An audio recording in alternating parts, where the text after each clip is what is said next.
Investigators were puzzled when the beaten body of an unidentified woman was found dumped near a Florida highway. The next day, a bloody motel room was discovered. As police worked to see if the two were connected, they learned that the woman's unconventional relationship held all the answers. Peter Van Zandt has more. In April 2018, in the sleepy Florida Gulf Coast town of East Point, it appeared a killer had struck. I received the call that a body was located. Lieutenant Ronnie Jones from the Franklin County Sheriff's Office was the lead investigator. I've never seen anything like it. Badly beaten and with no identification, the woman became a Jane Doe. Less than 24 hours later, Jones received a call about another crime scene at the nearby Sportsman's Lodge Motel, room 15. As soon as I came in, I noticed the bed. This whole area was covered and had blood stains on it. The Jane Doe was later identified as Eileen Seiden, and DNA tests would soon confirm that it was Eileen's blood in the motel room. Assistant Prosecutor Jared Patterson learned that Eileen had last been seen at the motel with this man, Zach Abel, and this woman, Christina Araujo. Investigators would discover the three had an unconventional relationship. We needed to know what happened inside that hotel room. Outside of 3 people entered and 2 came out carrying a body.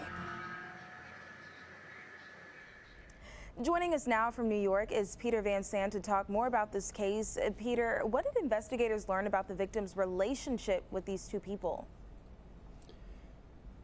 Well, they discovered that Eileen Seiden was involved in a unique personal relationship. It's called a throuple. It's a polyamorous romantic relationship between 3 people. And in this case, just prior to the murder, they lived together, they worked together at the same location, and they loved together. Perfect. So does that mean there were 2 suspects in this case? There were the 2 people that were identified on this surveillance video.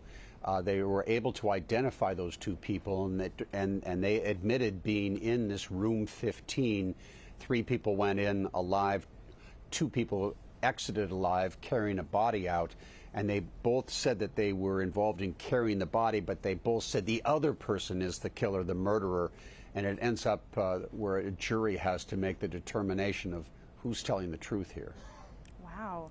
Okay, so what else did the police find in that motel room? Well, when the lead investigator first went in, he could smell vinegar in the air, which told him, of course, that it had been cleaned up. There was a shower curtain rod that was found that had a bloody palm print on it, indicating it had been used as a weapon, and the blood on that and the palm print was traced to one of those 2 suspects. And also in the bathroom, when they did a luminol test for the presence of blood, you know, they turn the lights off and they shine a special, it's like a black light on the walls. It lit up like a Christmas tree, which suggested a big bloody battle had taken place inside that bathroom. Wow. Okay, Peter, you're leaving us on a cliffhanger. If that intrigued you, you can watch the full story tomorrow night at 9 on CBS 19. Thank you so much, Peter.